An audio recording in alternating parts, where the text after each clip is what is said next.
ஓம் அகத்தீசாய நம. ஓம் அகத்தீசாய நம. ஓம் அகத்தீசாய நம. ஓம் அகத்தீசாய நம. ஓம் அகத்தீசாய நம. ஓம் அகத்தீசாய நம. ஓம் அகத்தீசாய நம. ஓம் அகத்தீசாய நம. ஓம் அகத்தீசாய நம. ஓம் அகத்தீசாய நம. ஓம் அகத்தீசாய நம. ஓம் அகத்தீசாய நம. அன்புள்ள சன்மார்க்க சங்க உறுப்பினர்களே வணக்கம். இந்த சங்கம் ஞானிகளை வணங்கக்கூடிய சங்கம். மற்ற சங்கங்கள் எல்லாம் சிறுதெய்வ வழிபாடு ஈடுபடுவார்கள். அது முதுபெருந்தலைவன் சுப்பிரமணியரை பூஜிப்பார்கள். விநாயகர் பூஜை, விநாயகரை வழிபாடு செய்கிற மக்கள் இருக்கிறார்கள். ஐயனார் பக்திவான்களும் மாரியாத்தா கலியாத்தா எப்படியோ கும்பிடுவான். எல்லாம் அவரவருடைய வினை வழிக்கேற்ற மாதிரி பக்தினி இருக்கும். அது ஒரு சிலர் மட்டும்தான் சுப்பிரமணியரை பூஜை செய்வோம். சுப்பிரமணியரை பூஜை செய்யணும்னா புண்ணியம் செஞ்சுருக்கணும். எல்லாரும் சுப்பிரமணியரை பூஜை செய்ய முடியாது. ஞானிகளை புரிந்து ஞானிகளை வழங்க வேண்டுங்கிற உணர்வு புண்ணியவான்களுக்கு மட்டும்தான் கிடைக்கும். இல்லைன்னு சொன்னால் அவன் இதை வணங்குவான். இது பூஜைலாம் சாசான் சுப்பிரமணியம் தான் போய் சேரும். எல்லாம் எந்த வடிவத்தில் கும்பிட்டாலும் அது சுப்பிரமணியர் கையெடுத்து கும்பிட்டால் கையெடுத்து ஒரு கடவுள் என்று இது வணங்கினாலே அந்த வணக்கம் சுப்பிரமணியர் தான் போய் சேரும். ஆனால் அவன் எங்கேயோ இருந்து கும்பிட்டுட்டு இருக்கிறான், பக்கத்துக்கு வரல, பக்கத்துக்கு வந்து வணங்கலை. ஆசான் சுப்பிரமணியர் தான் முதுபெரும் தலைவன் என்றும் அவரை வணங்குவது நல்லதென்றும் அவர் வணங்கிதான் ஆட்சி பெற முடியும் என்றும் அவர் வணங்கினால் என்று மரணமில்லா பெருவாள் பெற முடியாது என்றும் அறிந்து கொண்டார் இல்லை. ஆக ஏதோ கும்பிட்றான், ஒரு ஊராக சுற்றுவான், போவான், வருவான், செய்வான். ஆனால் இந்த சங்கம் தலைவனை புரிந்து பூஜை செய்கிற சங்கம். தலைவன் யாருன்னா சுப்பிரமணியர் தான். அவருடைய ஆட்சி இல்லாமல் உலகத்தில் எந்த ஞானிகளும் கடத்திட முடியாது. அது முதன்மையானவர் அகத்தியர். அவர் தான் இந்த தத்துவத்தை அவர் ஆசான் சுப்பிரமணியர் ஒளி உடம்பு தாங்கிய ஒளி உடம்பு இருப்பதனாலே அவர் உடம்பை வெளிக்காட்ட முடியாது. அவர் இன்னொருவருக்கு அருள் செய்வார். ஒரு தான் அகத்தீசனுக்கு அருள் செய்து இந்த தத்துவம், இந்த மரணமில்லா பெருவாழ்வு, மோட்சலாபம், இயற்கை வெல்லுதல் ஆகிய ரகசியத்தை ஆசான் அகத்தீசர் மூலமாக சொன்னார். ஏன் அவர் வர முடியாது என்றால் 1008 மாத்து ஒளி உடம்பாகும். ஒளி தேகம். அந்த தேகம் இளம் சூரியனை போன்று இருக்கக்கூடியதாகும் சுப்பிரமணியர் தேகம். அது 4000 கண் படைத்தலனே அந்த நான்முகன் சொல்லுவார். அவங்க ஆசானை கண்டவரெல்லாம் அளவிலா மகிழ்ச்சி அடைவார். நாள் என் செய்யும், வினைதான் என் செய்யும், என்னை நாடி வந்த கோள் என் செய்யும், கொடுங்கூட்டு என் செய்யினர். ஆக இப்பேற்பட்ட ஒரு முதுபெரும் தலைவன் ஆசியை அறிந்து ஆசியை அதை பெற்றுக்கொள்ள வேண்டும் என்று அறிந்து பூஜை செய்வது ஞானிகள் தான். அதாவது உபதேசம் செய்யணும். முருகப்பெருமான் கவத்தை வென்றவன், மிகப்பெரிய தவசி. அவத்தை வென்றவன், கவத்தை வென்றவன். அவம் என்பது வீணுன்னு அர்த்தம். இப்போ தோன்றும் போது உமியோடு தோன்றி நெல் இருக்கும். நெல்லுக்கு பேர் உமி இருப்பதால் உமி நீங்கினால் அரிசி என்று பேர் எடுக்கும். அது மாதிரி அது மாதிரி தோன்றும் போது இப்படி ஒரு அமைப்பு இருக்குது. ஆக இதெல்லாம் புரிந்து கொள்ளணும். புரிந்து கொண்டாதான் செயல்பட முடியும். ஆக இது போன்ற ஒரு அமைப்பை தலைவன் உருவாக்கி வச்சிருக்கார் சுப்பிரமணியர். இப்போ ரோடு மாதிரி போயிட்டுருக்கு. இருந்தாலும் நான் அங்கே போகக்கூடாதுன்னு திரும்பிட்டு இருக்கிறோம். ஆக தலைவன் யார் என்று கேட்டால் தன்னை அறிந்தவன், இயற்கையை வென்றவர்கள் தான் தலைவர். இப்போ நாம் என்ன செய்தோம், ஆரம்ப காலத்தில் நாங்களும் சிறுதெய்வ வழிபாட்டில் ஈடுபட்டோம். அது முன் செய்த நலுவினை இருந்தது. நலுவினை இருந்ததுனால்தான் இது நான் சுட்டுக்கடையில் இருந்தேன். இப்போ அகத்தியர் பெரிய இது நான் அப்போது மாரியாய் சாலத்திரு மாரியாட்ட அன்பு செலுத்தினேன். அப்போ சுட்டுக்கடையில் வேலை செய்யும்போது தான் சொன்னார், அகத்தியர் பெரிய மகான் என்றும் சுப்பிரமணியர் தான் உலகத்தை தலை சேர்ந்தவர் என்று சொன்னார்கள். அதுவே எனக்கு உபதேசமாக இருந்தது. பிறகு அது வழிபாடு செய்யும்போது தான் இதே ஊரில் அவள்பட்ட செந்தில் சித்தர்கள் தத்துவ சங்கம்னு வச்சுருந்தார். சித்தர்கள் தத்துவ சங்கம் வச்சுருந்தார். சாஸ்திரி சின்னசாமி சாஸ்திரி அவர் தான் இந்த ஞானிகள் வழிபாட்டை பற்றி சொன்னவர். அவர் தான் ஒவ்வொரு மாதமும் சித்திரகோன், ஒவ்வொரு சித்ரா பௌர்ணமியும் சித்திரகோன் பூஜைன்னு சொல்லி சித்தருக்கெல்லாம் தலைவன் அகத்தியர். ஆகவே சித்ரா பௌர்ணமி அன்று கிட்டத்தட்ட ஒரு 500-1000 பேருக்கு சாப்பாடு போடுவாங்க. யாராக இருந்தாலும் சாப்பிடலாம். அப்படி ஒரு நிலையை உருவாக்குனார். அவர் தான் எங்களுக்கு சொல்லி கொடுத்தார். இந்த ஆசான் சுப்பிரமணியரையும் ஞானிகளையும் அறிமுகப்படுத்தினார். அதை பிடிச்சி கரையிட்டோம். ஆக இயற்கையை வென்றவர்கள் ஞானிகள். தோன்றும் போது அசுத்தமாக அவத்தில் தோன்றி அந்த அவத்தை நீக்கி அந்த அவத்தை நீக்க தவம் செய்தவர்கள். இதுக்கு முதன்மையான ஒரு சுப்பிரமணியம் இருந்தாலும் வணங்கிட்டு வந்திருக்கிறோம். அப்போ இந்த சங்கம் வேறு சுற்றி வராமல் அதுவா இதுவா என்று தடுமாட்டம் இல்லாமல் ஞானியை வணங்கினார். ஞானி யாருன்னு கேட்டான். தோன்றும்போது அசுத்தமாகி தோன்றி அசத்தில் தோன்றி பின்பு சத் அப்படிமா. சத் மார்க்கம்தான். அசத்தை நீக்கினால் சத்து அசத்துன்னா. அப்போ அசத்தில் தோன்றி ஆசான் கிருபையால் அசத்து நீங்கி சத்தாயிடுச்சுன்னு சொல்லுவான்.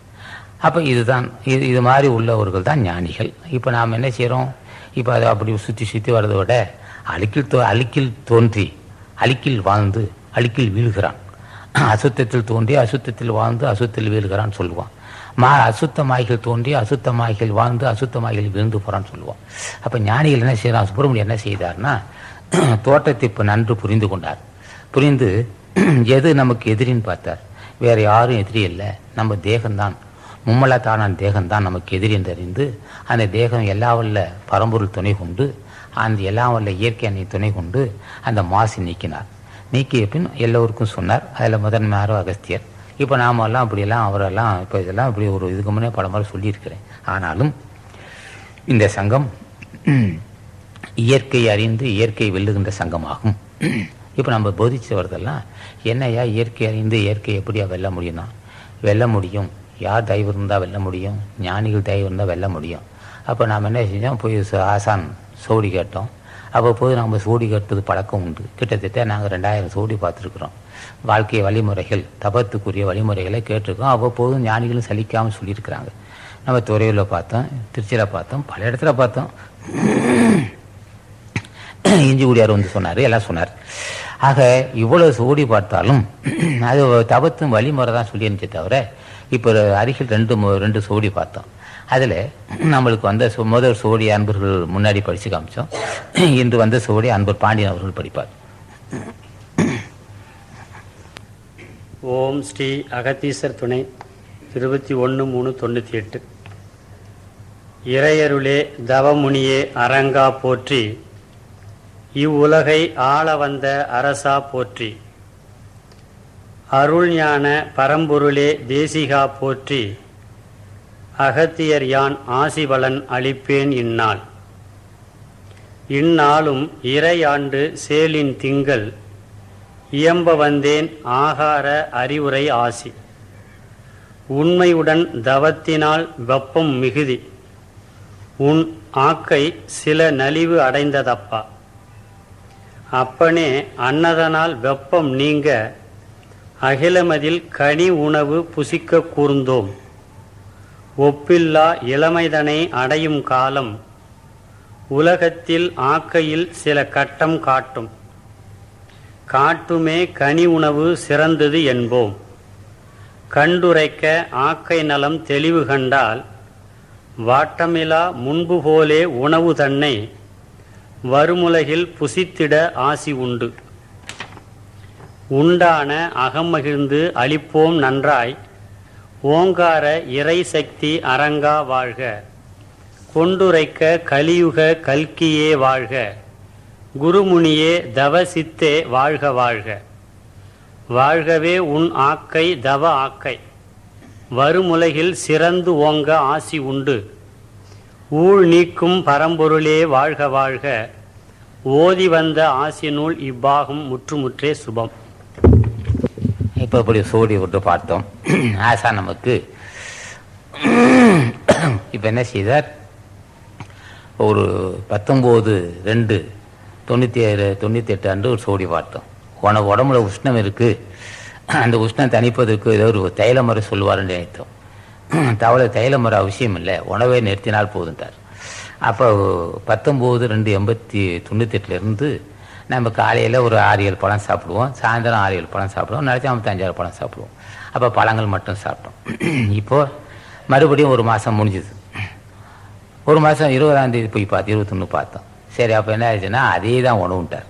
அப்போ 19 அந்த அதே தேதினா காலையில் பழம் சாப்பிட்டுக்கலாம், பகலில் பச்சை தண்ணி தான் சாப்பிடணும், மாலையில் 6-7 பழம் சாப்பிட்டுக்கலாம், பழங்கள் சாப்பிட்டுக்கலாம், பகலில் சாப்பிடக்கூடாது. அப்படி ஒரு திட்டம்.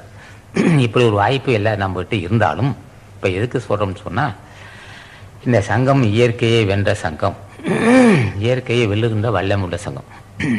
இந்த 32 நாள் ஆச்சு. 32 நாளாக வெறும் காலையில் 6-7 பழம் சாப்பிட்றோம், சாயந்தரம் 5-6 பழம் சாப்பிட்றோம், நடிச்சாமல் சாப்பிட்றோம், இடையில பச்சை தான் சாப்பிட்றோம். இப்படி ஒரு வாய்ப்பு இருந்தும் அதை மக்களுக்கு போய் சேரலை. இப்போ நான் எதுக்கு சொல்கிறோம்னு சொன்னால், இந்த வாய்ப்பை எல்லாம் பெற வேண்டும் என்பது தான் எங்கள் கருத்து. அப்போ இப்போ 32 நாள் ஆச்சு, நாங்கள் சாப்பிடாமல் இருக்கையா, தெம்பு குறையிலையா, நல்லவே இருக்கிறோம். நல்லபடி இருக்கிறதுக்கு காரணம் தலைவனாசி.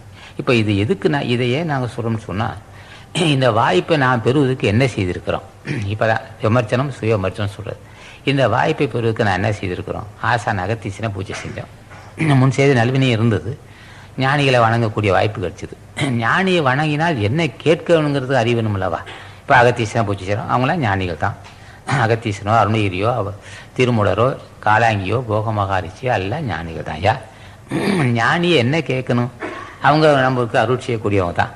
இப்போ ஆசான அகத்தீசர் என்றாலும் சரி, அல்லது திருமலை தேவா என்றாலும் சரி, இல்லை போகமகாரிச்சி கரூர் முனிவர் என்றாலும் சரி, எல்லாம் அருள் செய்வங்க தான். என்ன கேட்கணும்? இத்தனை பேரும் சுப்பிரமணியர் தான், யாரும் மறுக்க முடியாது. ராமனுக்கு கடந்த காலத்து அது தெற்காலத்தில் வந்த ராமலிங்க சாமிகளும் தொன்மை காலத்தில் வந்த புஜன மகரிஷியும் ஒரே தன்மை உள்ளவங்க தான். என்ன கேட்கறது? இப்போ நாம் என்ன கேட்டோம்? அப்போ அரியனுக்கு ஞான சித்திக்குன்னு கேட்டோம். இப்போ ஞானம் எதுன்னு கேட்டான்? உடம்பை பற்றி அறிகின்ற அறிவு ஞானம், உயிரை பற்றி அறிகின்ற அறிவு ஞானம், உணர்வுகள் பற்றி அறிகின்றது ஞானம், இயற்கை பற்றி அறிகின்ற அறிவு தான் ஞானம். இயற்கையை வெல்லுகின்றதை பற்றி அறிவது ஞானம்னா, அப்போ ஞான சித்திக்குன்னா அறிவு சித்திக்குன்னு அர்த்தம். எந்த ஞானிகளும் அந்த கைநாட்டாக இருக்க முடியாது, சும்மா எல்லாம் கடல் போன்ற அறிவுள்ளவனாக இருப்பான். ஆக இந்த அறிவும் ஆசான் கொடுத்தது. அப்போ கடல் போன்ற அறிவு எப்படி இருக்குன்னா, தலைவனை பூஜை செய்ய செய்ய நூல் அறிவு வரும், ஏன்னா நூல் இருக்கிற நுட்பம் தெரியாது. அப்போ ஆசான அடியனுக்கு ஞான சித்திக்குன்னு கேட்டோம், முன் செய்த வினையின் காரணமாகவும் கேட்டோம், வேறு எதுவும் கேட்கல. பந்தமர நினையனா பாவிகள் தம் நெஞ்சம் பகீரண நடுங்கு நெஞ்சம் பரமனின் திருமுன்னர் குவியாத வஞ்சர்கை பழியேற்கு நிலங்குனார். அப்போ பந்தமர நினையனா பாவிகள் கேட்கும்போது பந்தம் அற்று போகணும், பந்தமற்ற வாழ்க்கை வேணுமென்று கடவுளை கேட்கணும், இல்லை பகீரண நடுங்கு நெஞ்சனர்.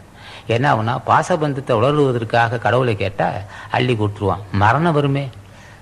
இப்போ மரணம் வருவதுக்கு என்ன செய்யுது? அன்றைய காலத்தில் டாக்டர் சொல்கிறான், இவருக்கு புத்துநோய் வந்துடுச்சு, அவன் வெளியில் பேசிகிட்டு இருப்பான், அவன் மயக்க மாதிரி இருந்துக்கிட்டு இருப்பான், உள்ள புத்துநோய் உள்ளவன் காலை விடுவோம்.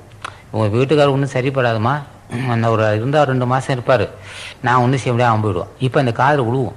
அப்போ அவன் மனசு என்ன வேணப்படும்? பிள்ளைகள் திருமணம் செய்ய முடியாது, தடைப்பட்டது, எடுத்துக்கொண்ட காரியெல்லாம் தடைப்பட்டிருக்கு, எடுத்துக்கொண்ட காரியத்தை முடிக்காமல் சாவரவங்கிற உணர்வு அவனுக்கு இருக்கும். அப்போ பகீரனா நடுங்கு நெஞ்சம்னார்.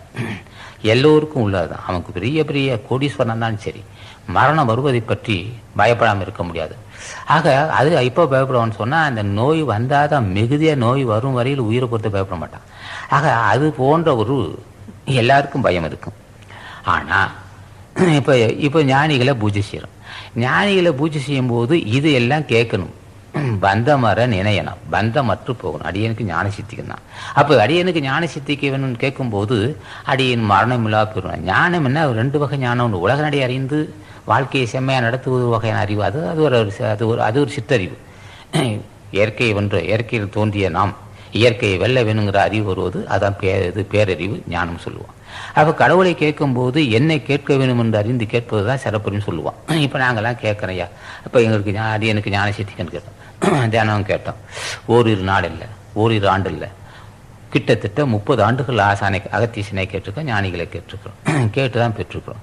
இந்த வாய்ப்பை நீங்கள் பெற வேண்டும் என்பது தான் சொல்கிறோம். ஆக இந்த சங்கம் தலைவனை நன்கு புரிந்து கொண்டு திருவடியப்பட்டிருக்கின்ற சங்கமாகும். அன்பர்கள் இந்த வாய்ப்பை பயன்படுத்திக்கணும். எதுக்கு என் கூட்டத்தை போட்டுக்கிட்டு இந்த சோடியெல்லாம் படிச்சிருந்தேன்? இந்த வாய்ப்பு எங்களுக்கு கிடைச்சிருக்கியா? 32 நாட்கள் உணவு இல்லாமல் நாங்கள் திடமாக இப்போ பேசிக்கிட்டு இருக்கிறோம். ஒரு நேரம் உணவு இல்லைன்னா உடல் நடுக்கம் வந்து, 2 நேரம் உணவு இல்லைன்னா ஆட்டங்கள், 3 நேரம் உணவுனா படுத்துருவோம். இப்படி உள்ள இந்த மனித வாழ்க்கையில் 32 நாட்கள் வெறும் பணிகளை பழங்களை மட்டும் சாப்பிட்டுக்கிட்டு உங்கள்கிட்ட 1/2 மணி நேரம் பேசிகிட்டு இருக்குன்னு சொன்னால் அதில் நீங்கள் புரிந்து கொள்ள வேண்டும், இதோட இயல்பு நாங்கள். ஆக இது போன்ற ஒரு வாய்ப்பை நீங்கள் பெற வேண்டும் என்பதற்காக தான் இப்போ நாங்கள் பேசிகிட்டு இருக்கிறோம், தற்பெருமை இல்லை. ஆக இப்படி ஒன்றை இயற்கையை வென்றவர்கள். அப்போ ஞானம் எதுன்னு கேட்டால், தோன்றிய உயிர்கள் எல்லாம் பசிக்கு உட்பட்டதே, தோன்றிய உயிர்கள் எல்லாம் காமத்துக்கு உட்பட்டதே, தோன்றிய உயிர்கள் எல்லாம் முதுமைக்கு உட்பட்டதே, தோன்றிய உயிர்கள் எல்லாம் மரணத்துக்கு உட்பட்டதே. இப்படி உள்ள இயல்பு இருந்தாலும் ஞானிகள் என்ன செய்கிறார்கள்? தலைவனை பூஜை செய்ய எது சத்து எது அசத்துமா, எது சத்து அசத்து என்று அறிந்து கொள்வதற்கு ரொம்ப நாட்கள் ஆகணும். உண்மையான சுக்கிலம் உபாயமாக இருந்தது, தன்மையான காயமும் தரித்துருவமானதுனார். அப்போ உண்மையானதுன்னா சுத்த சுக்கிலம், அதுதான் சத்து. அசுத்த சுக்கிலம் அசத்துன்னு சொல்லுவான். சத்து அசத்தை புரிந்து கொள்வதற்கே பல ஜென்மம் எடுத்தாகணும் நாமலாம். ஆக இப்போ ஞானிகள் எல்லாம் சத்த அசத்தான்னு கேட்டான். அசத்து இருந்தால் விழுந்து போவான். சத்து அசுத்தம். அசத்து இருந்தால் அசத்து இருக்குன்னு சொன்னால் பசி இருக்குது, அசத்து இருக்குன்னா காமம் இருக்குது, அசத்து இருக்குன்னா முதுமை இருக்குது, அசத்து இருக்குன்னா மரணம் இருக்குன்னா. அசத்து என்பது தோன்றும் போது அசத்தாக அசுத்தமாக தோன்றும், அசுத்தமாகி. அப்போ தோன்றும் போது அசுத்தமாக தோன்றி அந்த உடம்பு துணை கொண்டே அசுத்தமாகிய தேகத்தை தாங்கி சுத்த தேகமாகிய தலைவனை பூஜை செய்கிறான். சுத்த தேகி ஞான தேகம் பெற்றவர்களை இவன் பூஜை செய்கிறான். பூஜை செய்ய அசுத்த தேகம் நீங்கி சுத்த தேகம் ஆயிடுது. அப்போ இது மாதிரி அப்போ என்ன செய்கிறான்? ஞானிகள் என்ன செய்கிறாங்க? எதுக்கு யா நீ வணங்குறன்னு கேட்டான். நீர் பெற்ற அந்த பேரின்பத்தை அடியேன் பெற்றுக்கொள்ள வேண்டும் என்று கேட்கிறேன்னா சாதாரண விஷயம் இல்லை. அவங்க எதை கேட்டாலும் இப்போ அவங்களுக்கு என்ன, அவங்களாம் நிசப்தமாக இருக்காங்க. எதை கேட்டாலும் தருவாங்க, எதை கேட்டாலும் கொடுத்தாலும், எதை கேட்டாலும் தருவார்கள். ஆனால் இதுதான் கேட்கணும்னு நாங்கள் சொல்லி தரணும். இல்லைன்னு சொன்னால் எதை கேட்பீங்க, வைக்கலை கேட்பீங்க, பதரை கேட்பீங்க, ஆனால் நெல்லை கேட்க மாட்டீங்க. நெல்லை வாங்கினாலும் அது உமி நீக்கி அரிசி கேட்க மாட்டீர்கள். ஆக இதெல்லாம் அவங்ககிட்ட இப்படி தலைவன்கிட்ட சொல்லணும். ஆக தலைவனை கேட்டு இப்படி பெறலான் இருக்கு. ஆனால் எதை கேட்கணும் தலைவனே? இப்படியெல்லாம் அசுத்த தேகமாகிய தேகத்தை பற்றி அறிந்து அசுத்தமாகிய அதான் களிம்பருத்தான் எங்கள் கண்ணுது நந்தி, களிம்பருத்தான் அருள் கண்ணு விழிப்பித்துனான். ஆக சுத்த தேகியாகிய மாசற்ற தேகம் உள்ள ஒரு தலைவன் எல்லாம் ஞானிகள் 9 கோடி பேர் இருக்காங்க. 9 கோடி பேரும் கேட்கும்போது இப்படி ஒரு வார்த்தை கேட்கணும், உமி நீங்க வேண்டும், உமி நீங்கவன்னு கேட்கணும். அப்போ அசுத்த தேகம் நீங்கவன்னு அர்த்தம். அசுத்த தேகம் நீங்கன்னா என்ன வேணும்னு கேட்டான். ஆசி வேணும். ஆசி இல்லாமல் அசுத்த தேகம் நீங்காது. அப்போ அவன் என்ன செய்கிறான்? களிம்பருத்தான் எங்கள் கண்ணுதனந்தினார். சரி, அப்போ கண்ணுதல் கண் எமை போன்றவன், கண்ணுதலாம் எமை போன்றவன். அப்போ ஞானிகள்லாம் சுத்த தேகிகள், ஒளி உடம்பு பெற்றிருக்கிறான். அவனுக்கு உறக்கம் இல்லை, உணர்வு இல்லை, பசி இல்லை, முதுமை இல்லை, மரணம் இல்லை. 9 கோடி பேரும் எங்கே பார்த்தாலும் ஒளி சுடார நிற்கிறார்கள். நமக்கு புரியாது, இங்கே கூட நிற்கலாம். அப்போ 9 கோடி ஞானிகளும் எல்லாம் பூர்ணத்தை ஒடுங்கி நிசப்தமாக இருக்கான். சுவாசம் வெளியும் போகாது, உள்ளும் போகாது, அப்படியே நிற்பான். இப்பேற்பட்ட ஞானிகளை நாம் பூஜை செய்கிறோம். பூஜை செய்யும்போது என்ன செய்கிறார்கள்? பக்குவம் வந்தவுடனே இப்போ அகத்தீசான்னு சொன்னால் 9 கோடி பேருக்கும் தெரியும். தான் சொன்னார், என்னவே நீ இலைக்கு எனக்கு முன்னே எதிரேறி முன் வருவாள் ஆத்தாள்வாளி. ஆத்தாள்வாளி என்பது இயற்கை எண்ணெய். என்னவே நீ இலைக்கு எனக்கு முன்னே எதிரேறி முன் வருவாள் ஆத்தாள்வாளி. சொன்ன பேர் அறிந்தென்று அழைத்து பாரு, சூட்சம் இது உனக்காக சொன்னோம் அப்பனார். இன்ன பேர் இன்ன குறி என்ன வேண்டாம், ஏகமாய் அறிந்திருப்போம் அப்பனாம். முன்னமே அழைக்கையில் ஊ என்றால் புத்தி தரும் வாழைப்பதும் சித்தினார். ஆக எல்லா ஞானிகளும் யாரைய கூப்பிட்டாலும் எல்லாம் உங்களுக்கு தெரியும். அப்போ ஞானிகளை வணங்குறோம். வணங்கும் போது என்ன செய்கிறான்? அசுத்த தேகமாகி நாம் மனமாகி இருக்கும், மன சஞ்சலங்கள் இருக்கும். 14 கருவிகள் வேலை செய்யும். மனம், புத்தி, சித்த, அகங்காரம் சொல்லலாம். மெய், வாய், கண், மூக்கு, செவி, பொறி 5, புலன் 5, மொத்தம் 14 கருவிகளும் இயங்கிட்டு இருக்கும். ஆக இப்படி உள்ள இந்த இயக்கத்தில் ஆசானை கேட்கிறோம். அப்போ ஆசானை கேட்கும்போது அவர்களெல்லாம் சுத்த தேகியானவர்களே பூஜை செய்கிறோம். பூஜை செய்ய என்ன ஆகும்? இந்த கருவிகரணங்கள்லாம் ஒடுங்கிடும். தத்துவம் 96 தடைபட்டு போகும். எல்லாம் சுட்டு பொசிக்கலாம். எப்போ பொசுக்கலான்னா அந்த பசி உடம்பு வந்து அசுத்த தேகம் நீங்கி சுத்த தேகத்தில் உஷ்ணம் ஏற்படும். சுத்த தேகத்தில் உஷ்ணம் ஏற்பட்டால் அந்த அக்கினி என்ன செய்யும்? எல்லாம் சுட்டு பொசிக்கிடும். அப்போ சுட்டு பொசுக்குவது கடவுள் ஆட்சி தான் சொல்லுவோம். அப்போ என்ன செய்கிறான்? நாம் வந்து அந்த ஆட்சி பெறும்போது களிம்பருத்தான் எங்கள் கண்ணுதல் நந்தி, களிம்பருத்தான் அருள் கொண்டு விழிப்பினார். இப்போ ஞானிகள் எல்லாம் சுத்த தேகியாக இருக்கிறதுனால நாம் இப்போ வழிபாடு செய்கிறோம். இப்போ வருகின்ற சித்ரா பௌர்ணமிக்கு 4 முதுபெரு ஞானிகளை 4 வரை வைத்து பூஜை செய்கிறோம். எல்லாம் அன்பர்கள் பார்க்குறாங்க, உலக மக்கள் பார்க்குறாங்க. அவங்க மத்தியில் இது போய் சேருது. இது மாதிரி ஞானிகள் பெரிய ஆற்றுள்ளவங்க பூஜை சொல்கிறோம், நாமும் பூஜை செய்கிறோம். ஆனால் நெருக்கம் அதிகம் ஆக ஆக எதற்காக நெருங்கணும்? இப்போ ஞானிகளை எதுக்கு நெருங்கணும்? அப்போ இது ஒரு மைய கருத்து, களிம்பு இருக்க வேண்டும். அப்போ களிம்பு தானே வந்து மீண்டும் மீண்டும் பறவை உண்டாக்குது. களிம்பு இருந்தால் காமம் இருக்கும், களிம்பு இருந்தால் பசி இருக்கும், களிம்பு இருந்தால் முதுமை இருக்கும், களிம்பு இருந்தால் மரணம் இருக்கணும். களிம்பற்ற தேகத்தில் அது இருக்காது. களிம்பற்ற தேகத்தை பசி இருக்காது. களிம்பற்ற தேகத்தை உணர்ச்சி இருக்காது. களிம்பற்ற தேகத்தை சிந்த தெளிவு இருக்கும். ஆக பெருந்தன்மை இருக்கும். ஆக களிம்பு அறுக்க வேண்டும், அவன் தான் இருக்கணும். இவன் அறுத்தான்னா பிரச்சனை வரும். என்ன காரணம்னா, இவன் அறுக்க முயற்சி தானே செய்வான். அழுக்கிற தினங்குடித்து அழுக்கறாத மாந்தரே, அழுக்கிருந்த திவ்விடம் அழுக்கில்லாத திவ்விடம், அழுக்கிருந்த அவ்வெடுத்து அழுக்கறுக்க வள்ளியரேல் அழுக்கில்லாத ஜோதியோடு அணிகவன்.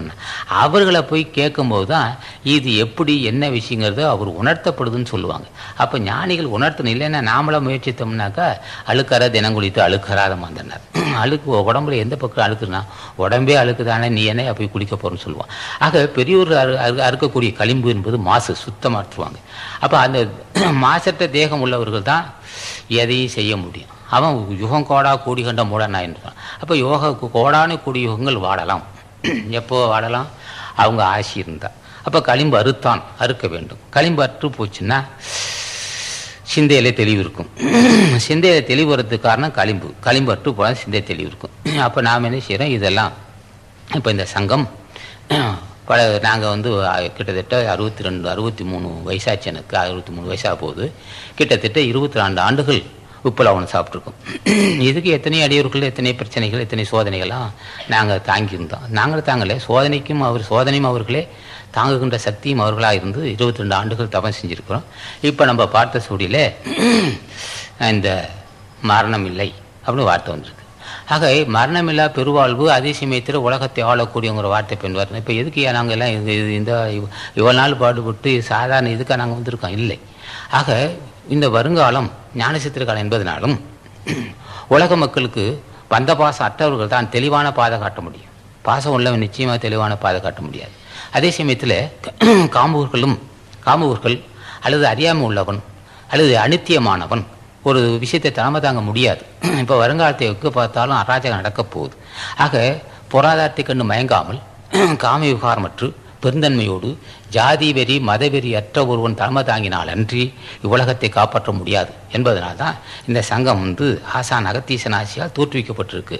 நான் மட்டுமல்ல, இங்கே இருக்க அன்பர்கள் அத்தனை பேரும் ஆசான் ஞானிகளுடைய ஆசி பெற்ற மக்கள். இந்த சங்கத்தால் தான் ஒரு காரியத்தை சாதிக்க முடியும். இவர்கள் என்ன செய்வார்கள்? யாரும் பொருளாதாரத்தை கொடுத்து ஏமாற்ற முடியாது. அதுக்கு முன்னே உங்களுக்கு பயிற்சி இருக்கும். அது உன் காசு கிடைக்கியா, நாங்கள் வந்திருக்கிறது ஆசானுடைய கட்டளை எப்படி வந்திருக்கோம், எங்கள் கடமை சேரன்னு சொல்லுவாங்களே தவிர இவனுடைய டாலர்லாம் கண்டு மயங்க மாட்டார். அப்படி ஒரு பரிபக்கம் உள்ள தொண்டர்களும் அதே சமயத்தில் ஒரு கட்டுப்பாடான தொண்டர்களும் இந்த சங்கத்தில் மிகுதியாக இருப்பதனால தான் இந்த சங்கத்தை ஆசான் தேர்ந்தெடுத்திருக்கிறான். இந்த மாதிரி ஒரு காரியத்தை இந்த உலகத்தை ஆளும் திறன் இந்த சங்கத்தாருக்கு உண்டு. ஏன்னா 2 ஆண்டுகளுக்கு முன்னே சொல்லியிருந்தோம். இதெல்லாம் சும்மா வெறும் வார்த்தை நாங்கள் பேசலை, நோட்டீஸை அடிச்சுக்கிட்டு இருக்கோம். சென்ற 96 அக்டோபர் மாதம் 4ஆம் தேதி வெளியிட்டிருக்கிறோம். எங்கள் இந்த சங்கம் உலகத்தை ஆளும் என்று சொல்லியிருக்கிறோம். அவள் இந்த சங்கம் உலகத்தை ஆளுங்கிற வார்த்தையை நம்ம பயன்படுத்தியிருக்கோம். அதே சமயத்தில் ஒரு சிலர் சொல்ல நான் ஒரு ஜூனியர் விடனோட சில கருத்து சொல்லியிருக்கிறோம். ஆக இது மாதிரி ஒரு துணிச்சலான வார்த்தையை சொல்லி நாம் வேற யாரும் தப்பிக்க முடியாது. சொல்ல துணிச்சல் வராதவனுக்கு என்ன காரணம்? ஞானிகள் ஆசி இல்லை, உடனே பிரச்சனை உண்டாக்கிடுவோம். ஆக நாம் 2 ஆண்டுக்கு முன்னே சொல்லியிருக்கோம். இப்போ 2 வருஷம் 4-5 மாதம் ஆக போகுது, 5 மாதம் ஆகுது. ஆக 2 ஆண்டுகள் 4-5 மாதம் ஆகியே இந்த பிரச்சனையை பற்றி யாரும் நம்மளையும் பேசாமல் இருக்கிறதுக்கு காரணம் ஞானிகள் ஆசி இருக்குது, அந்த ஒரு தைரியம். ஆக இது போன்ற ஒரு காரியத்தை, இந்த போன்ற கருத்தை வெளியிடுவதற்கு துணிச்சல் இருக்கணும். அது ஆசானாசியாக நம்ம சங்கத்துக்கு இருக்குது. இப்போ நம்ம செயல்படுறோம். இப்போ காலம் நெருங்கிட்டு வருது. என்னடா எப்பங்கயோ பேசியிருக்காரு, ஆள் நலிந்து இருக்கிறாரு, பார்வையற்று நினைக்கக்கூடாது. பார்வையின் தெளிவடையும் பக்குவம் வந்துடும். ஆக பக்குவமும் வரும், பார்வையும் வரும், எல்லா வகையான. அதே சமயத்தின் சங்கம் எப்படி இருக்குன்னா, உயிரினங்களுக்கு தாய் போன்று இருப்பார்கள். உயிரினங்களுக்கு மக்களுக்கு இந்து மதமாக இருந்தாலும் சரி, முஸ்லீமாக இருந்தாலும் சரி, கிறிஸ்தவனாக இருந்தாலும் சரி, எல்லோரையும் தம் பிள்ளைகள் என்று நினைக்கின்ற பெருந்தன்மை இருக்கும், தாய் போன்று இருப்பார்கள். ஏன்னா இந்த சங்கத்தினுடைய அடிப்படையே உயிரினங்களை தம் பிள்ளைகளாக பார்க்கக்கூடிய பெருந்தன்மை உள்ள சங்கம் இது. துவேஷம் இருக்க முடியாது. இருந்தால் கடவுள் மன்னிக்க மாட்டான். அவன் இந்த ஜாதின்னு பேச மாட்டான். எல்லாம் நம்ம பிள்ளைங்கன்னு சொல்லுகின்ற பரிபக்கம் தான் இங்கே இருக்க தொண்டர்களுக்கு இருக்கும், இருக்க வேண்டும், இருக்க முடியும்னாட்டான். ஆக இது போன்ற ஒரு சங்கத்தை நம்பி தான் தலைவன் நம்மகிட்ட பொறுப்பு வைப்பான். இவன்கிட்ட பொருளாதாரம் கொடுத்தா என்ன செய்வான்? மற்றவர்கிட்ட பொருளாதாரம் கொடுத்தாக்கா என்ன செய்வான்லாம்? பேராசை உள்ளவர்களாக இருப்பான். அது பொருளாதாரத்தை கவருவான். பொருளாதாரத்தை வந்தால் ஞானிகள் ஒதுங்கிடுவான். இப்போ இந்த சங்கத்துக்கு என்ன ஆற்றல்னு கேட்டான். நீ கோடியாக குமித்தாலும் சரி, அது எங்களுக்கு அவசியம் இல்லையா? அதை கண்டு நாங்கள் பயப்பட மாட்டோம். அதுக்காக பொருளாதாரத்தை தொடக்கூடாதுன்னு அர்த்தம் இல்லை. எத்தனை கோடி பொருள் வந்தாலும் அது நாட்டு நலனுக்காக வந்துள்ள பொருள் என்று நினைப்புமே தவிர சேகரித்து இருப்பு வைக்க வேண்டும், பிற்காலத்துக்கு பயன்பட வேண்டும் என்கின்ற நினைப்பு எனக்கோ நம்ம சங்க அன்பருக்கு இருக்க முடியாது, இருக்கக்கூடாது, இருக்காது என்று நம்புகிறோம். ஆக இருக்காது நம்புகிறேன், இருக்கவே இருக்க முடியாது. ஆகவே வருங்காலத்தில் இது போன்ற ஒரு பக்குவப்பட்ட தொண்டர்களெல்லாம் ஒரு பொறுப்பு ஒப்புவிப்பார்கள் தவிர எல்லாம் காசு அள்ளிட்டு போறவன்ட்ட வச்சிருக்க கொடுக்க மாட்டாங்க. ஆக இந்த சங்கம் அந்த ஆற்றல் உண்டு, கட்டுப்பாடு உள்ள சங்கம், இது மிக கருத்தும் கருணை உள்ள சங்கமாகும். ஆக இந்த அதனால தான் சொல்கிறேன் உலகத்தை ஆளும் சங்கம்னு சொல்லியிருக்கிறாங்க. இந்த சங்கம் உலகத்தை ஆளக்கூடிய திறன் உள்ளது. என்ன காரணம்? அந்த பெருந்தன்மை இருக்குது. உலகத்தை ஆளக்கூடிய தன்மை எதுன்னு கேட்டால் தாய்மை குணம் இருக்குது. உலகத்தை ஆளக்கூடிய தன்மை, உலகத்தை ஆளக்கூடிய ஆற்றல் எப்படின்னு கேட்டால் அது தயை இருக்குது. அப்போ தயை, தாய்மை, பண்பு, ஜீவகாரண்யம் இது போன்ற ஒரு பரஸ்பரம் பெருந்தன்மை இருப்பதனால தான் இந்த வார்த்தையை ஞானிகள் சொல்லியிருக்கிறாங்க. ஆக இந்த சங்கத்துக்கு அந்த ஆற்றல் உண்டு, நம்ம தான் செய்ய போகிறோம். இப்போ இந்த தேதியை சொல்கிறோம்.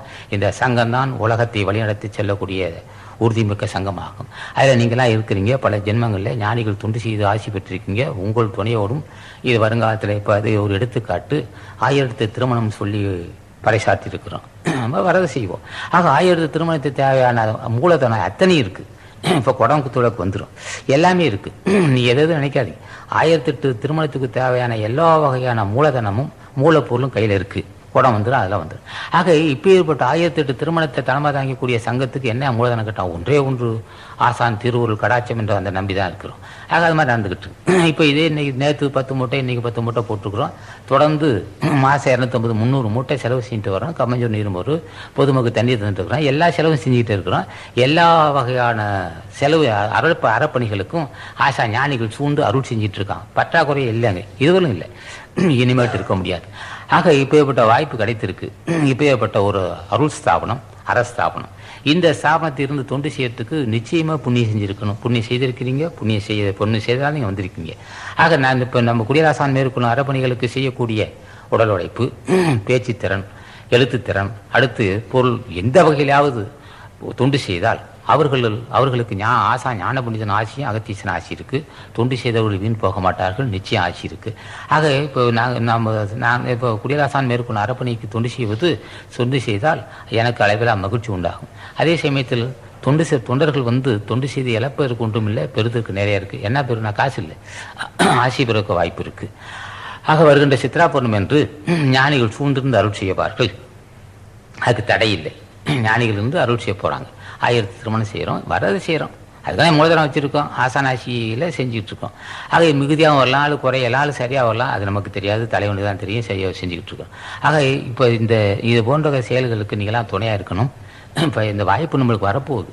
இதெல்லாம் எப்போ வரப்போனா 99 ஏப்ரல் மே ஜூனில் வரலாம். இது வந்துக்கிட்டு இருக்கு. அது தேதியெல்லாம் சொல்ல முடியாது. அந்த நேரம் வந்துக்கிட்டு இருக்கு. தலைவன் நம்மளுக்கு இறங்கி அருள் செய்கிறாரு. இதுக்கு எடுத்துக்காட்டு 32 நாட்கள் ஒரே வெறும் பழங்கள் தான். உடம்புல வேறு சத்தே கிடையாது. இப்போ பாலோ, டீயோ, உணவுப் பொருளோ, எண்ணெயோ, கல்லெண்ணெய்யோ, நெய்யோ எது சேர்த்தா உடம்புல ஒரு பசை இருக்கும். பேசும்போது நாக்கில் வறட்சி இருக்குன்னு சொன்னால் உள்ள இது நெய் பசை இல்லை, எண்ணெய் பசை இல்லை, தண்ணி தான் குடிச்சிட்டு இருக்கோம். அப்போ 32 நாட்கள் இப்போ உணவு வெறும் பழங்கள் மட்டும் சாப்பிட்ருக்கோம். 22 வருஷம் உப்பு இல்லாமல் சாப்பிட்ருக்கோம். கட்டை வேண்டியதை கட்டி, வெட்ட வேண்டியதை வெட்டி வச்சுருக்கிறோம். ஆக இதெல்லாம் செய்திருக்கிறோன்னு சொன்னால் தலைவன் ஆசையை செய்திருக்கோம். இந்த சங்கத்தாருக்கு தான் அந்த பெருமை உண்டு. இவங்க தான் செய்வாங்க, வேறு யாருக்கும் திறமை இல்லை. அதே சமயத்தில் திறமை இருக்கலாம், 1000 திறமை இருக்கலாம். அதே சமயத்தில் காசு அள்ளிடுவோம், நம்ம அள்ள மாட்டோம். இப்போ அது எடுத்துக்காட்டு நம்ம கிட்டத்தட்ட நம்மளுக்கு நிறைய மூலதனம் வருது. அதெல்லாம் ஏழை எளிய மக்களுக்கு பகிர்ந்து அடிச்சுட்டு வரோம், இருப்பு வைக்க மாட்டோம். இது அன்பர்களுக்கு தெரியும், உங்களுக்கு எல்லாத்துக்கும் தெரியும். ஆக இது போன்ற சங்கத்தார்களை நம்பி தான் பெரியோர்கள் ஒரு பொறுப்பை விடுவார்கள் தவிர மற்றவற்றெல்லாம் விட மாட்டான். விட்டாலும் அது புரிந்து கொள்ள முடியாது. இந்த சங்கத்தார்களுக்கு ஆற்றல் எப்படி இருக்குன்னு கேட்டான், இங்கே இருந்துக்கிட்டே எல்லா விஷயம் தெரிஞ்சுக்கலாம். அந்த வல்லமை இந்த சங்கத்தார்களுக்கு உண்டு. எங்கேருந்து எந்த மூலையில் எது நடந்தாலும் இங்கே இருந்துக்கிட்டே கேட்டு ஒத்துழைக்க வைப்போம், அல்லது பார்த்துக்கொள்ள வாய்ப்பு இருக்குது. இந்த மாதிரி ஒரு மிகப்பெரிய ஒரு அருள் பெற்ற சங்கமும் அதே சமயத்தில் புண்ணிய பலமும் அருள் பலம் உள்ள சங்கத்தை நம்பி தான் உலக மக்கள் இருக்காங்க. இன்றைய துறையூரில் இன்னைக்கு கிட்டத்தட்ட 9,000 மூட்டை அரிசி போட்டிருக்கோம். 4750 பேர். அங்கே கம்மஞ்சூரில் 500, 600, 750 பேர், கிட்டத்தட்ட 5500 பேர் தண்ணி சாப்பிட்ருக்காங்க. ஆக இன்றைக்கி 10,000 பேர் பயனடையக்கூடிய ஒரு ஸ்தாபனம் துறையூர் வாங்காரக்கூடியது தான். இப்போ வருகின்ற சித்தாபரணிக்கு 1000 திருமணம் ஏழை எளிய மக்கள் திருமணம் செய்ய போகிறார்கள். அது ஏழை பஞ்சபராளிகளுக்கு வாய்ப்பு கிடைக்குது. ஆக செயல்பாட்டுக்கு அத்தனையும் வியப்புக்குரிய காரியமே செய்கிறோம் திருவருள் துணை கொண்டு. ஆக எல்லாம் இதனால ஒரு செய்த துண்டு அன்பர்கள் செய்திருக்கீங்க. தஞ்சாவூரில் நடந்த நிகழ்ச்சிக்கு எல்லாம் ஒரு 2 பாண்டியன், கருப்பையா, மோகன் ஒரு 5-6 பேருக்கு அங்கேருந்து சிறப்பாக செஞ்சுட்டு வராங்க. அவர்களே ஒவ்வொரு ஊருக்கும் சென்று இப்போ கலியபெருமாள் மற்ற அன்பர்கள்லாம் செஞ்சு ஒவ்வொரு ஊருக்கும் போய் திரும்ப ஏழை எளிய மக்களுக்கு போய் பாரத்து கொடுத்து பதிவு செய்ய ஏற்பாடு செஞ்சுட்டு போகிறாங்க. இப்படி அது துண்டு முடிந்தாலும் உள்ளூர் துண்டு. இப்போ இது மாதிரி பல அன்பர்கள் சேர்ந்து இப்போ வசூல் செய்ய போகிறார். எல்லோரும் வசூல் கிட்டத்தட்ட 1 லட்சம் வசூல் செய்ய நம்புகிறேன். அப்போ இது மாதிரி ஒரு கடத்தல் அப்படி ஒரு வசூலாக போகுது. ஆக இது மாதிரி பல பேரும் சேர்ந்து தான் ஒரு அறப்பணி செய்ய முடியும்.